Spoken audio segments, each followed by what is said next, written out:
လောကလူတွေမှာထိမ့်သိမ်းဆောက်ရှောက်ဖို့ဆိုတာအမှန်တမ်းအရေးကြီးတယ်ပြောချင်တိုင်းမပြောရဘူးလုပ်ချင်တိုင်းမလုပ်ရဘူးတွေးချင်တိုင်းမတွေးရဘူးအကျိုးရှိတဲ့အရာကိုသာလင်းပြောဆိုရမယ်လုပ်ကံရအကျိုးရှိမရှိဆိုတာဒါကိုအမြဲတမ်းဆင်ញင်နှလုံးသွင်းပြီးတဲ့အခါမှာစကားပြောတာပဲဖြစ်စေအကျိုးရှိတဲ့စကားပြောဖို့အကျိုးမရှိတဲ့စကားဆိုမပြောစကားကြောင့်လောကမှာအမှားဖြစ်သွားတာတွေအများကြီးပဲအနည်းဆုံးလူတွေရဲ့ရည်စရာဖြစ်လာတယ်နော်ရှေးပွဲရာတွေဖြစ်လာ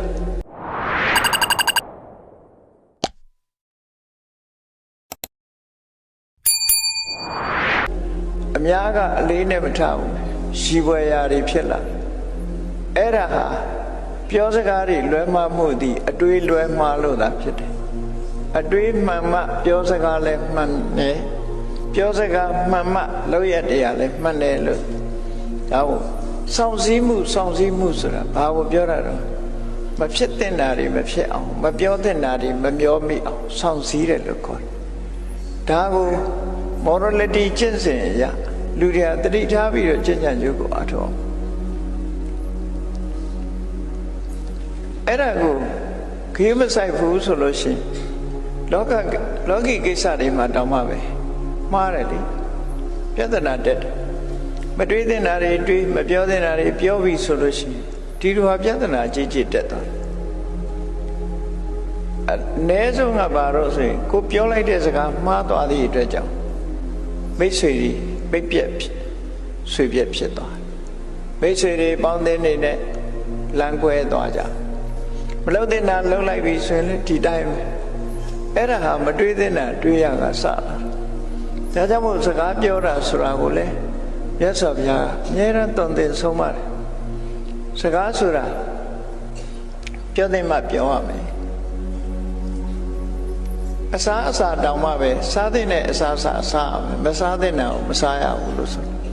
မစားတဲ့နာစားလို့ရှိရင်ကျမကြီးထိကြိုက်တာတော့တေချာနေအစားမလို့ဆိုတာရှိတယ်လေ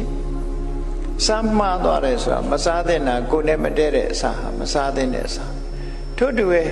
မပြောတဲ့စကားဆိုတာလောကမှာရှိလားဒါကြောင့်ဘုရားဆောဘုရားကဆုံးမဩဝါဒပေးထားတဲ့နေရာမှာသူကမပြောတဲ့စကားကိုမပြောမိအောင်ကိုယ့်ကိုဘာလုပ်ရလဲအမြဲတမ်းစိတ်ဆေးရစကားတစ်ခုပြောတော့မယ်ဆိုလို့ရှိရင်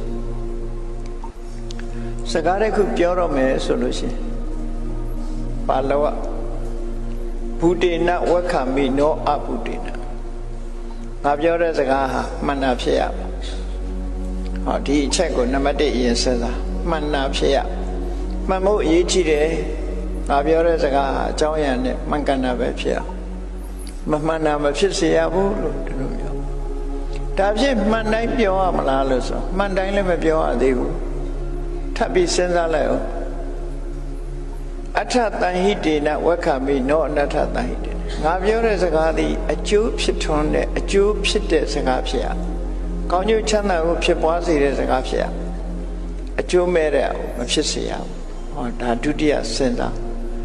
ဟုတ်ပြီမှန်လဲမှန်တယ်အကျိုးလည်းဖြစ်ထွန်းတယ်ဆိုတဲ့အခါမှာပြောရတော့မလားလို့ဆိုပြောရသေးဘူးတဲ့ထပ်စဉ်းစားလိုက်အောင်ပြောဖို့အချိန်ကြာပြီလားပြောဖို့အချိန်မကြာသေးဘူးလားကာလေနဝက္ခမိနောအာကာလေချိန်တန်မလားဆိုဒါကြောင့်ပြောတာအချိန်မတန်မဲပြောရင်ထောင်တန်စကားတောင်ပြတ်တယ်လို့ဆိုတာဒါကြောင့်မို့အချိန်တန်မှပြောရမယ်လို့ဆိုတာတတိယအနေနဲ့လိုက်လာဟုတ်ပြီမှန်လဲမှန်တယ်အကျိုးလည်းရှိတယ်ပြောချိန်လည်းတန်းလာပြီ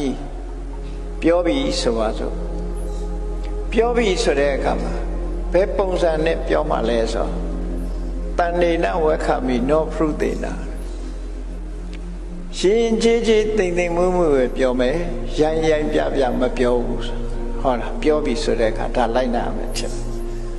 ကိုပြောတဲ့စကားကိုပြောပြီဆိုရင်နှုတ်ထွက်ချမ်းတမ်းပြီးတော့မောက်မာတဲ့အနေထားနဲ့မပြောဘူးရှင်ကြီးတယ်လိမ္မာတဲ့ပုံစံနဲ့ပြောရမယ်ဒါမှကိုပြောတဲ့စကားတန်ဖိုးပူရှိသွား ဟုတ်ပြီရင်ချင်းချင်းပြောပြီဆိုရင်စိတ်แท้ကတစ်မျိုးအပြောကတစ်မျိုးလားလို့ဆိုတော့မဖြစ်စေနဲ့မေတ္တာစိတ်ဒေနဝေခာမိနောဒေါသံတရောပြောလို့ရှိရင်အကျိုးစီးပွားကိုလိုလားတဲ့မေတ္တာစိတ်နဲ့ပဲပြောတဲ့ဒေါသဖြစ်ပြီးတော့ပြောတဲ့အပြောမျိုးမုန်းတီးတဲ့စိတ်နဲ့၆တွန်းတဲ့အပြောမျိုးမပြောရဘူးလို့ဒီလိုဆိုလို့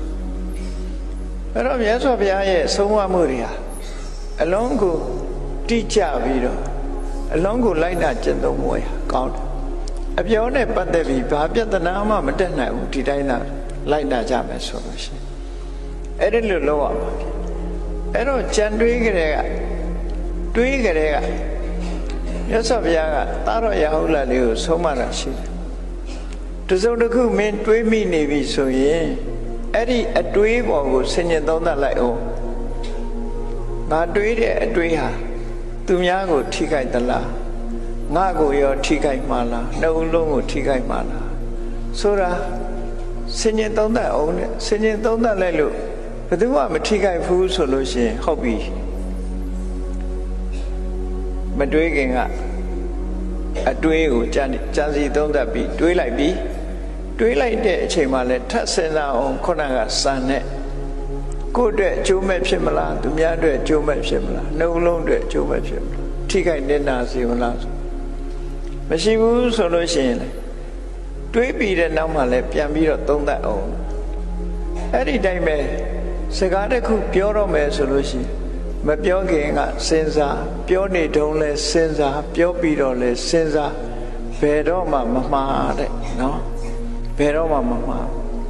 ဆိုလိုတာကအမြဲတမ်းအသိဉာဏ်နဲ့တတိနဲ့လုပ်ရမယ်ဆိုတဲ့အကြောင်းအဲ့တော့လောကကြီးမှာအမှားမရှိအောင်မြတ်စွာဘုရားသွန်သင်ဆုံးမပေးတယ်လူတွေကတော့ဒီလိုနေရာမျိုးစိတ်ရှည်ချင်မှရှည်ကြမှာပေါ့သို့တော့အဲ့ဒီနီးနဲ့လုပ်မယ်ဆိုလို့ရှိရင်လူတွေဟာအမှားယွင်းမရှိဘူးအလုပ်တစ်ခုကိုကိုယ်ဒီလက်ရောက်လုပ်ပြီဆိုလို့ရှိရင်လေမလုပ်ခင်ကစဉ်းစားလုပ်နေတုန်းလဲထပ်စဉ်းစားလုပ်ပြီးနောက်လဲဆင်ញင်သုံးသပ်ပြီးစဉ်းစားဘယ်တော့မှမမှားဘူးဆိုသာတော်ရဟုတ်လားမြတ်စွာဘုရားဒီလိုဆုံးပါအဲ့ဒီတိုင်းလိုက်တာကျင့်သုံးမှုကိုစောင့်စည်းတယ်လို့ခေါ်တယ်နော်အသိဉာဏ်နဲ့ထိမ့်သိမ့်ထားတယ်ထိမ့်သိမ့်ထားတဲ့အတွက်ကြောင့်စကားပြောတွေမမှားခုကြည့်လေလောကမှာကြည့်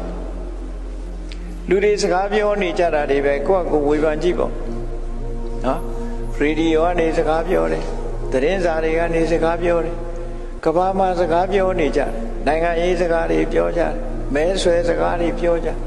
ပြောတဲ့စကားတွေကိုကြည့်လိုက်လို့ရှင်လူရဲ့အရေးချင်းဟာပေါ်နေတယ်နော်ဒီလူပြောတဲ့စကားဟာရဲဝယ်ဖြစ်သလားသို့မဟုတ်တကယ်ကိုတန်ဖိုးရှိတဲ့စကားလားဆိုတာကျန်တဲ့နားထောင်တဲ့ပုဂ္ဂိုလ်တွေသိတယ်လူဆိုတာစဉ်းစားဉာဏ်ရှိတဲ့ပုဂ္ဂိုလ်သိတယ်စဉ်းစားဉာဏ်မရှိတဲ့ပုဂ္ဂိုလ်ကတော့ဟေးလာဝါလာသမားကတော့သိကြမှာသိမှာပေါ့တကယ်စဉ်းစားဆင်ခြင်ကြည့်ရင်ဘယ်သူစကားကဟုတ်တယ်ဘယ်သူစကားမဟုတ်ဘူးဆိုတာနားလေလွယ်တယ်ပေါ့နော်ဒါတွေဟာအပြောအဆိုဆိုတာသိပြီးတော့အရေးကြီးတယ်တချို့နိုင်ငံတွေမှာပြောရေးဆိုတာနားလည်မှုရှိအောင်ပြောရေးဆိုခွင့်ရှိသူဆိုတာတကယ်ကိုပြောတတ်ဆိုတတ်လိမ္မာပတ်နတ်အကြောင်းအရှင်းအရာတွေကိုပပနတ်နားလည်တဲ့ပုဂ္ဂိုလ်ပဲပြောရေးဆိုခွင့်ရှိသူဖြစ်ခံထားအဲ့ဒါလို့မဟုတ်လွယ်လွယ်ချောချောပြောရင်သွားရောပျက်စီးကုန်ကုမ္ပဏီတစ်ခုလုပ်ရင်လည်းပြောရေးဆိုခွင့်ရှိသူဆိုတာထားအသင်းဖွဲ့ဆိုလို့ရှိရင်လည်းပြောရေးဆိုခွင့်ရှိသူဆိုတာတကယ်အရေးချင်းရှိတဲ့ပုဂ္ဂိုလ်ကပြောရေးဆိုခွင့်ရှိသူဖြစ်ရအဲ့ဒါလို့အရေးချင်းမရှိဘဲနဲ့ထပြောရင်တော့ကိုယ်ရောကာယနော်ဖြစ်လာတတ်တယ်ကိုယ်သိက္ခာတွေကြာဆင်းတယ်လို့ဒီလိုဆိုတာဒါကြောင့်မို့အပြောအဆိုဆိုတာလိမ္မာယဉ်ကျေးရမယ်အကြောင်းကျိုးကြောင်းစီလျောရမယ်တိတ်အရေးကြီးလို့မြတ်စွာဘုရားသခင်ကိုရမြတ်ကဒါကိုခေါ်တာ morality ဆိုတော့ဘလောက်အရေးကြီးလဲ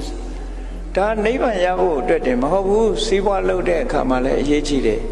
နိုင်ငံရေးလုပ်တဲ့အခါမှာလည်းအရေးကြီးတယ်အမျိုးသားရေးပဲဖြစ်ဖြစ်နော်တိုင်းရေးပြည်ရေးပဲဖြစ်ဖြစ်လူမှုရေးပဲဖြစ်ဖြစ်ပြောရေးဆိုရေးဆိုတာသိအရေးပါတယ်လို့ထင်လို့ဆိုတာလူတိုင်းဟာပြောတတ်ဆိုတတ်လိမ္မာပဏ္ဏသူတွေဖြစ်အောင်ကြိုးစားဒါအခြေခံအားဖြင့်လူလောကမှာဒီလိုရှိ